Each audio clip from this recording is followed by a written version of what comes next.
So BrewDog says it intends to abandon its claim that it's a carbon-negative brewery months after it emerged that half of the trees in its eco-friendly forest had died.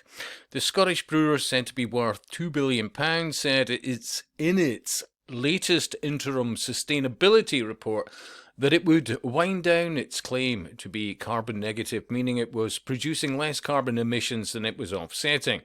The firm has previously promoted its lagers, ales and stouts as planet-positive beer, but bosses now say offsetting its carbon with external schemes is too expensive and the company can no longer claim to be producing less carbon than it's offsetting.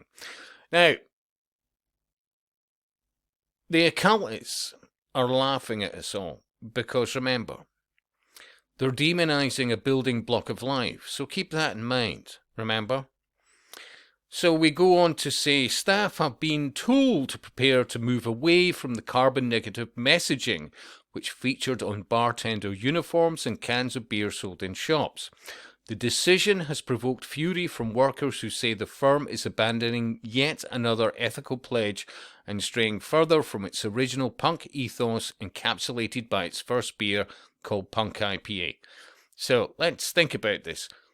Fury from the workers. So are they cultists as well to this belief that a building block of life is somehow some deadly gas? And remember, historically, anytime it's historically had higher levels of CO2 has been what it has coincided every single time with plant growth.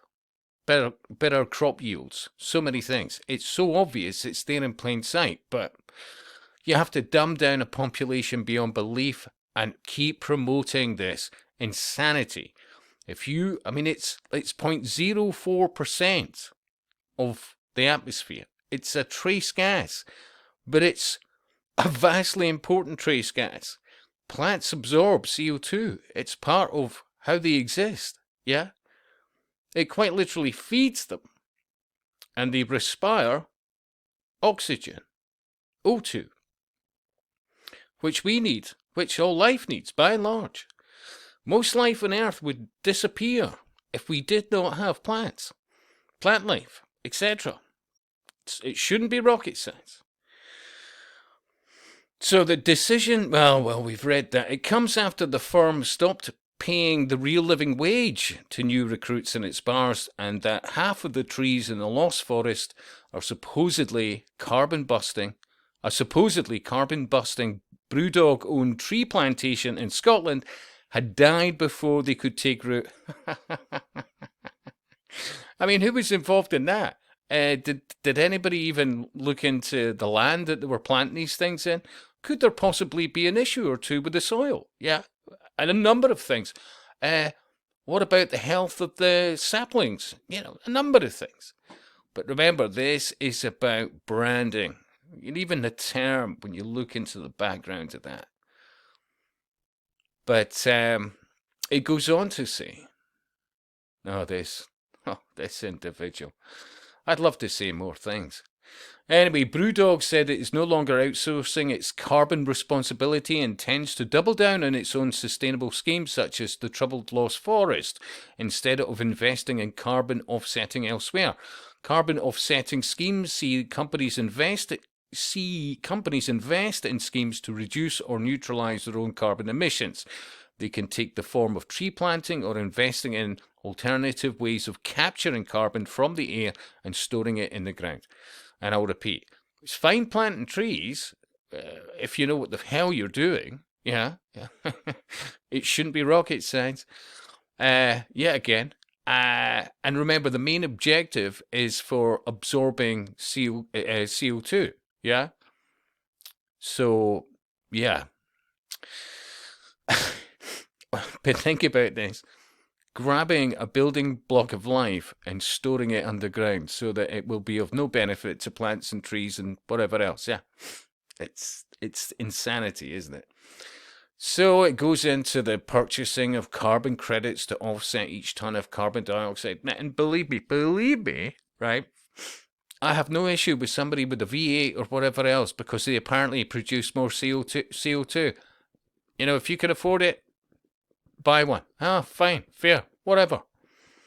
But this witchcraft of, well, you know, you're going to have to pay more based on the fact of a building block of life we want to destroy. We want to completely eradicate. Yeah, that's... Anyway, so, and it's a long-winded pish of an article, but... And it does point out certain things that would give one pause for thought as regards to the company, their policies, their attitudes towards staff. There are so many things that, of which, you know, and then apparently at some stage it came out, well, actually I've been diagnosed as the following, blah, blah, blah. But I would say their stuff's pish, truly, vastly overpriced, does give you a hangover, and that in itself should tell you things. Absolutely should tell you things. Never drink anything that gives you a hangover. There is plenty stuff out there that you can find, drinks-wise, that is not only pleasant to drink, thoroughly enjoyable, but doesn't give you a hangover. If you're drinking something it does, drink something else. So, yet another go woke, go broke story. These initiatives don't work because consumers only pretend to care for the environment superficially. But there's a lot of truth in that. Like the climate activists flying to international meetings on jets, it's just for pretending to be ethical. Because remember, this is about control. Even the founders of Extinction Rebellion admit it was nothing to do with climate change and everything to do with changing human life and existence for the worse. Yeah, so if this drive for zero carbon was successful, all life on Earth will be over. And that's true. That truly is. This is one giant scam to keep us in fear, under control, and poor. Absolutely. The sooner people wake up to the big con, the better. Nothing but a big scam. Woke is what's destroying the world. Because it's true. Everything that you're taught to embrace and go along with is to your detriment, your health, and your very existence. Honestly, I keep saying this, if you do the research, you're dealing with interconnected death cults. They are anti-life itself masquerading as the righteous while making out like bandits and living like gods at the expense of the rest of us. And I'll speak to you soon.